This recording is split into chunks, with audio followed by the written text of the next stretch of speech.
A miracle is like a house of cards. Take away one piece and it all falls apart. Our next miracle is built on a series of small, almost imperceptible pieces, any one of which, if missing, could bring the whole thing down. But when all the pieces are put together, they create a house of miracles, a house that hides the answer to a prayer.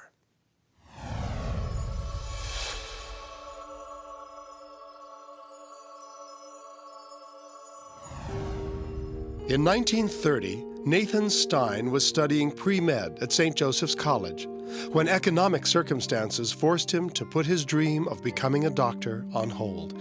His daughter, Sandy Layden, remembers. My father was a special man.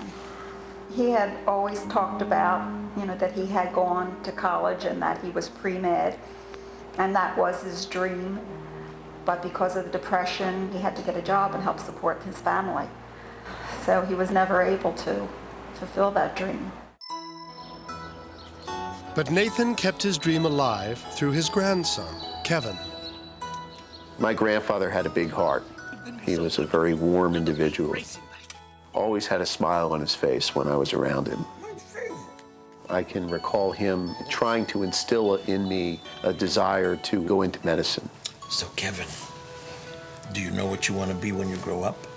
No. You don't know? Maybe you could consider becoming a doctor, because that's what I wanted to be. That sounds like a good idea.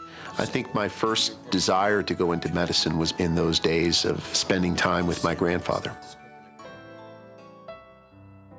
Sadly, Nathan Stein passed away in 1970 when Kevin was only 10 years of age, never to know just how much he'd influenced his grandson's choice of career. I think my decision to go into medical school was ultimately made in my second or third year of college. I can recall my mother, in particular, expressing to me on a number of occasions that she wishes or had wished that my grandfather was around to see it. Kevin, I'm having some tea. You want some? No thanks, Dad. I'm just working on these school forms. The challenge of paying for medical school was something that was on my mind. Dad, even if I get into medical school, how am I going to be able to afford to even pay for the first year's tuition? It's $15,000 alone. Well, that's a lot of money. Kevin's father, Sherman Layden, refused to let $15,000 spoil his son's plans. We'll find a way.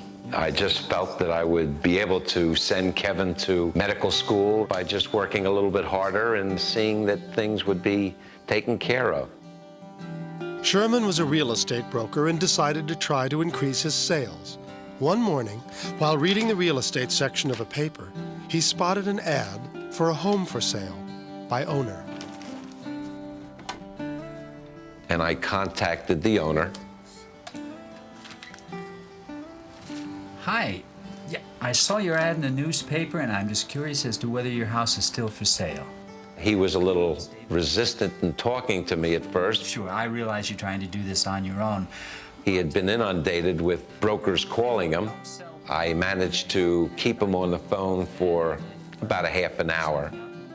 And at the end of our conversation, he said, you sound like a nice fellow. He said, if I don't sell the house over the weekend, call me Monday. On Monday, the home still wasn't sold, and Sherman arranged an appointment, which was later canceled. To make a long story short, we made 10 appointments. On the 10th appointment, I got another phone call, only to tell me that he was sorry, but he was unable to make that appointment at 3:30 that day. However, if I could come over now, he would meet with me. When Sherman arrived at the house, he was in for an amazing surprise. I realized that this was the house that my in-laws owned before my father-in-law had passed away. I just couldn't believe everything seemed to be much the same as it was when my in-laws lived there. Hello. Hi. Come on in. I'm Sherman Layden. It's nice to finally meet you. Well, it's nice meeting you, Sherman.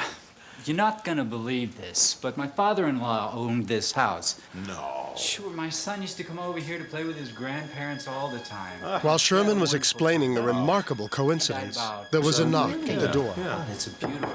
Oh, excuse me. Sure. Oh, hi. It's the postman. And he's got a registered letter for Nathan Stein. No, no Nathan Stein here. Sorry. Wait, that's my father-in-law. I'll sign for it. Well, I was absolutely flabbergasted. I was in shock. Thank you. Mr. Toporov couldn't believe what was going on. Well, go ahead and open it. Sure. The registered letter was a final notice from a local bank informing Nathan Stein that he had to claim a dormant savings account he'd opened nearly 20 years ago. I don't believe this. The account was opened up for $4,000, and with the interest over that period of years, there was over $15,000 in there. The amount of money discovered in the bank account was almost the exact amount of my tuition for my first year of medical school. Nathan had opened the account in 1964 to help save for Kevin's education. But after Nathan died, the account was forgotten. At the time they opened it up, Kevin was the only grandchild. And they had discussed his education and the thought that maybe that would be his dream, to be a doctor as it was my father's. He made sure that Kevin was going to get those funds to take him into medical school. It was as if my father-in-law had conducted every phone call, every cancellation, until we were there at the right time and at the right place. We just couldn't believe it. I mean, it was just a miracle. Will the candidates please rise? With the help of his grandfather's money, Kevin enrolled in medical school. And in 1988, he graduated as a doctor. Dr. Kevin Scott Layden. I've thought a lot about the coincidences that had to occur at the precise moment in time to allow for this to happen. And I do believe that there was some divine intervention that took place. I feel as though I've fulfilled a dream of my grandfather's. I believe he's still with me today. My empathy, my ability to communicate with other people came from my grandfather. I feel, in a sense, he's been my guardian angel. There's an interesting postscript to this story. The postman who delivered the letter that day was actually filling in for the regular letter carrier. Now, if the regular mailman had been on his route that day, he would have known that Nathan Stein didn't live in the house and would have just stamped the letter, returned to sender. But he was sick that day for the first time in 13 years. One more piece in an incredible house of cards called a miracle.